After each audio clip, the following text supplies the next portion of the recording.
নমস্কাৰ মৰমৰ ছাত্ৰ ছাত্ৰীসকল যিসকল ছাত্ৰ ছাত্ৰীয়ে 2026 বৰ্ষত এছএছ এক্সাম দিছিলা সেইসকলে হয়তো চিন্তা কৰি আছে যে তোমালোকৰ ৰিজাল্টটো কেতিয়া দিব সো আজিৰ ভিডিঅ'টো সম্পূৰ্ণলৈকে চালে বুজি পাবা যে ৰিজাল্টৰ ডেটটো কেতিয়া তো ইতিমধ্যে ঘোষণা হৈ গৈছে মেট্ৰিকৰ ৰিজাল্ট 10 এপ্ৰিলত দিব সো এইটো একচুৱেলি মামা যেতিয়া মানে হেৰি নিৰ্বাচনৰ প্ৰচাৰ চলাবলৈ গৈছিল তেতিয়া মানে ভাগিনে প্ৰশ্ন সোধাত এই উত্তৰটো দিছিল যে 10 তাৰিখে দিব আচলতে 10 তাৰিখে হেৰি ৰিজাল্টটো দিব নে নিদিব সেইটো হৈছে ডাঙৰ প্ৰশ্ন যেহেতু এজন মুখ্যমন্ত্ৰীয়ে কৈছে এইটো একচুৱেলি দিব 10 তাৰিখত দিয়া সম্ভাৱনা আছে আৰু যদিও নিদিয়ে তেনেহ'লে পিছদিনাখন দি দিব 11 তাৰিখত এইটো 101% ধৰি লোৱা মুঠৰ ওপৰত এতিয়া কথাটো হৈছে এছএছৰ ৰিজাল্টটো কেতিয়া দিব যেহেতু মানে 10 তাৰিখত দিব 10 এপ্ৰিলত মেট্ৰিকৰ ৰিজাল্টটো এছএছৰ ৰিজাল্ট একচুৱেলি দিয়ে ধৰি লোৱা এক সপ্তাহমান পিছত দিয়ে বলা আজিৰ ভিডিঅ'টো আৰম্ভ কৰোঁ আহক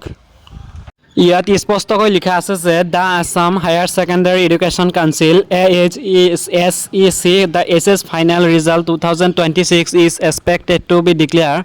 before April 2026. The result for all STEM, Arts, Science, Commerce and Vocational will be available on the official website result.assam.nic.in and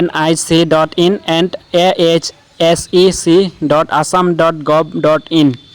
ইয়াত মানে এক্সপেক্টেড টু বি কৈছে মানে ধৰি লোৱা মানে বিফৰ এপ্ৰিলৰ 20 তাৰিখৰ ভিতৰত ৰিজাল্টটো দিব যিহেতু মানে ধৰা 10 তাৰিখত মেট্ৰিকৰ ৰিজাল্ট সেই হিচাপত মই কৈছিলোঁ নহয় এক সপ্তাহমান পিছত তো এক সপ্তাহ মানে 10 দিন পিছত দিব বুলি মানে এক্সপেক্টেড মানে সম্ভাৱনাটো দিছে মানে 20 এপ্ৰিলত দিব আৰু এই ৰিজাল্টবোৰ চোৱাৰ অফিচিয়েল ৱেবছাইটবোৰ হৈছে ইয়াত লিখা আছে result.assam.nic.in আৰু ahsec.assam.gov.in এই অফিচিয়েল ৱেবছাইটবোৰত ৰিজাল্টবোৰ চাব পাৰি credential needed roll number and roll কোডটো মানে কম্পালচাৰী এইটো মানে লাগিব ৰিজাল্টটো চোৱাত আৰু অল্টাৰনেটিভ মেথড আৰু অন্য মেথড হৈছে ডাউনলোড দ্য উপলব্ধ app from the Google play store পৰা এই অফিচিয়েল ৱেবছাইটটো ডাউনলোড দি ল'বা কিয়নো এই ৱেবছাইটটোত মানে পোনপটীয়াকৈ মানে আগতীয়াকৈ দেখাব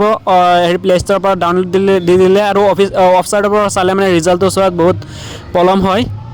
মৰমৰ ছাত্ৰ ছাত্ৰীসকল সকলোৱে চাগে বুজি পাইছে যে ৰিজাল্টটো ডেট কেতিয়া ৰিজাল্টটো এক্সপেক্টেড 20 তাৰিখৰ ভিতৰত দিব কিন্তু ডিক্লেয়াৰ হোৱা নাই যেতিয়া ৰিজাল্টটো দিব তেতিয়া মানে হেৰি মুখ্যমন্ত্ৰীয়ে টুইট যোগে জনাই দিব আৰু শিক্ষামন্ত্ৰীয়েও জনাই দিব আৰু ৰিজাল্ট কেতিয়া দিব নিদিব সেইটো লৈ মানে অযথা সময় নষ্ট নকৰিবা এতিয়া সময় প্ৰিপাৰেশ্যন কৰি থাকা আৰু মোৰ চেনেলটোত নতুন আহি থাকিলে চেনেলটো ছাবস্ক্ৰাইব কৰি দিবা ধন্যবাদ